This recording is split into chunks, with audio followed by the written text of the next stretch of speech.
So friends, अगर आप लोग यूज करते हैं क्रेडिट कार्ड अलग अलग तरह के बैंक्स के अलग अलग टाइप्स के कैशबैक वाले, तो फ्रेंड्स ये वीडियो आपके लिए काफी यूजफुल होने वाला है।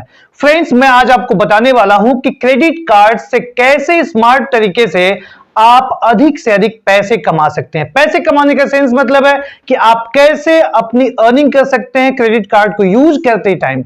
फ्रेंड्स, जब स्टार्टिंग में मैंने भी जब क्रेडिट कार्ड्स मैंने लिए हुए थे तो मुझे भी ऐसा लगता था कि यार क्रेडिट कार्ड से फायदे क्या हैं, आखिर फायदे इससे है क्या। फायदे लगभग कुछ भी नहीं दिखते थे। ऐसा लगता था कि यार एनुअल चार्ज इतना दो, ज्वाइनिंग फी ये दो, उसके अलावा ये चार्जेस दो, ये फाइन है, तमाम तरह के कंडीशंस और तमाम तरह की बातें मेरे माइंडसेट में भी था। और यूज करते करते मैं आपको बताऊं कि मैं स्मार्ट तरीकों से क्रेडिट कार्ड यूज करना स्टार्ट कर दिया और देखते ही देखते मेरे पास कई सारे अलग अलग बैंक से ऑफर भी आए, जो कि नए नए मैंने कार्ड्स बनवाए, मैंने अप्लाई किए और अभी इन कार्ड्स की सहायता से मैं ढेर सारे कैशबैक और फायदे और पैसे कमा सकता हूं।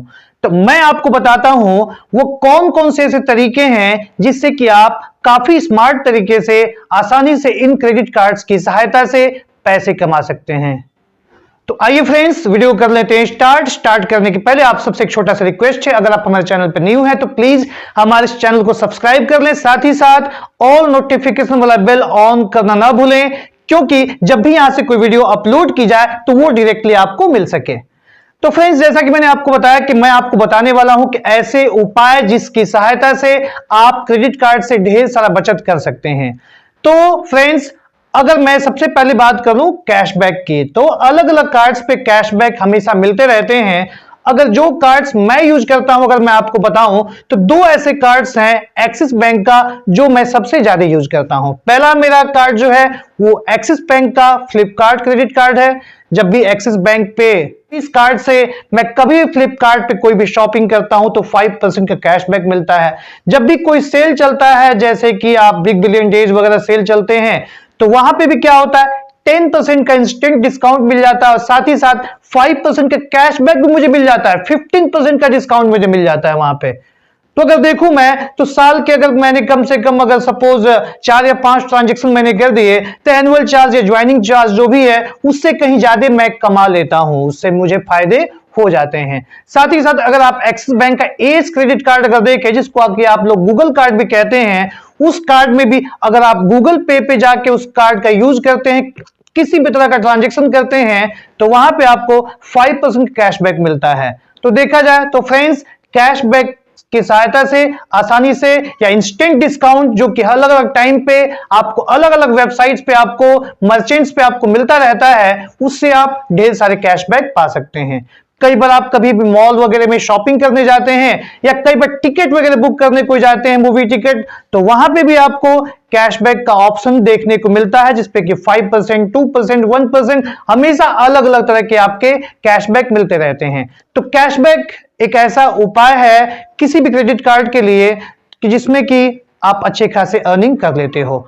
तो आप जब भी कोई क्रेडिट कार्ड अप्लाई करें तो आप उस पर ध्यान रखें कि इस कार्ड में कैशबैक कितना है, पॉइंट्स कितने हैं। पॉइंट्स की सहायता से भी आप अर्निंग कर सकते हैं, क्योंकि पॉइंट्स को जब भी आप कलेक्ट करते इकट्ठा करते हैं तो आप उसको चाहे तो चाहे किसी बैंक का कार्ड हो, आप उसको कैश में भी कन्वर्ट कर सकते हैं या उससे अलग अलग तरह के वाउचर वगैरह बाय कर सकते हैं। तो अभी तक जो भी कार्ड्स यूज मैं करता हूं उन पे मुझे हमेशा ऐसा मिलता रहता है। तो आप भी ट्राई कर सकते हैं, ऐसे आप ढेर सारे फायदे उठा सकते हैं। अगली जो मैं बात बता दूं आपको तो वो ये है ट्रेडिंग करके, शेयर मार्केट में पैसे इन्वेस्ट करके। हालांकि शेयर मार्केट में पैसे इन्वेस्ट करना काफी रिस्क वाला काम होता है। अगर आपको फाइनेंस का अच्छा खासा नॉलेज है तो ही आप इस उपाय को आजमाइएगा। अगर आपके पास फाइनेंस का नॉलेज अच्छा नहीं है तो प्लीज इस उपाय को मत आजमाइएगा, क्योंकि इसमें बहुत ज्यादा रिस्क होता है। लेकिन जो लोग एक्सपर्ट लोग हैं, ऐसे बहुत सारे एक्सपर्ट लोग हैं जो कि अपने क्रेडिट कार्ड के पैसे को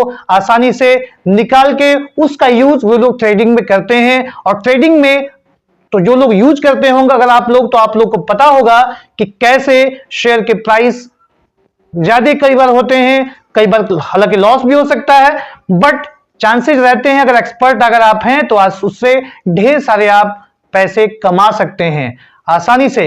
कई बार आपको ऐसे भी देखने को मिल सकता है कि कुछ ऐसे छोटे बिजनेसमैन या कुछ ऐसे लोग भी आपको मिल सकते हैं जो क्या करेंगे, आपसे पैसे वे लोग मांगते हैं। पैसे लेने के बाद कई बार आपको वे लोग क्या करते हैं, आपको मंथली आपको 2 या 3% या 5% आपको वे लोग इंटरेस्ट दे सकते हैं। तो ऐसे किसी पर्सन को भी आप चाहें तो कुछ पैसे देके एक्स्ट्रा आप उनसे कमा सकते हैं, कुछ अर्निंग कर सकते हैं। लेकिन बट एक बात हमेशा आप याद रखें कि किसी ऐसे फ्रेंड्स को या ऐसे किसी आदमी को आप पैसे ना दे दें जो कि कॉल करने के बाद आपका कॉल उठाना ही बंद कर दे।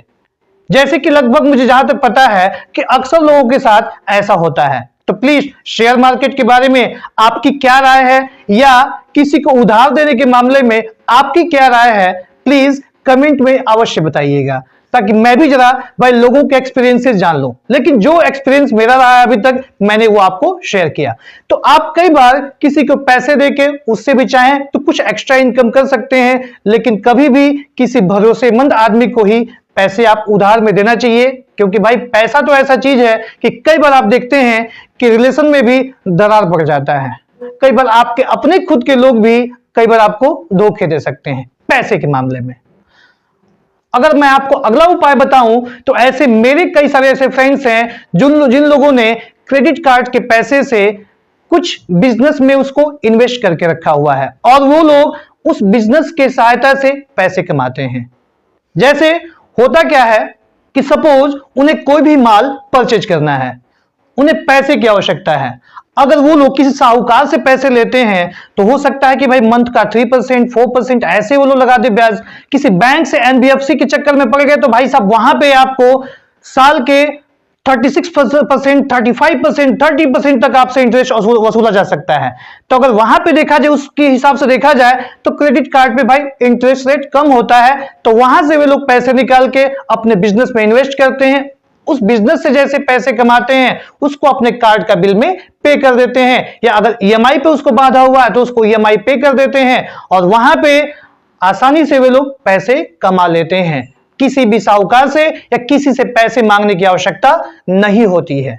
तो प्लीज इस आइडिया के विषय में आपकी क्या राय है, मुझे अवश्य अपनी राय दीजिएगा, अवश्य बताइएगा, ताकि मुझे भी कुछ नई चीजें जानकारी में आ जाएं। अगला मैं उपाय अगर बता दूं आपको फ्रेंड्स, तो क्या होता है कई बार जैसे कि आपका कोई फ्रेंड या कोई भी आपका जानने वाला कई बार कहता है कि भाई आपके कार्ड पे अगर कोई ऑफर हो तो आप प्लीज जरा कोई मोबाइल मंगवा दीजिए।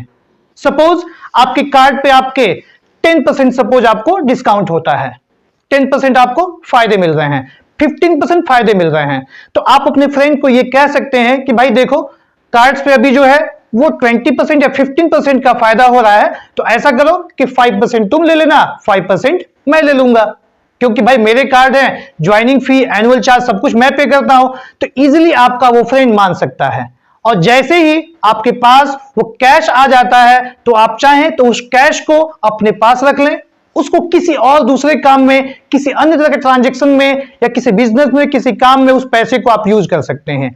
और जो आपने मोबाइल या जो भी आपने सामान मंगवाया उसको ईएमआई पे आप कर सकते हैं, आसानी से बांट सकते हैं।